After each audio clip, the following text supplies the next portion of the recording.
Urdu first year کی تیسری نظم تسلیم و رضا ہے، جس کے شاعر نذیر اکبر آبادی ہیں۔ خلاصہ یوں لکھیں گے: درویش خدا مست لوگ ہر حال میں خوش رہتے ہیں، امیری ہو یا غربت، خوش بختی ہو یا بد نصیبی، یہ ہر حال میں مطمئن رہتے ہیں۔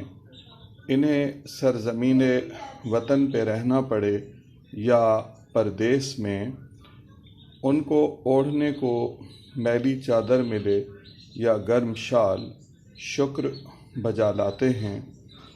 یہ لوگ وقتی پریشانیوں سے بالاتر رہ کر زندگی گزارتے ہیں۔ ان کا جینا مرنا سب اپنے رب کے لیے ہوتا ہے۔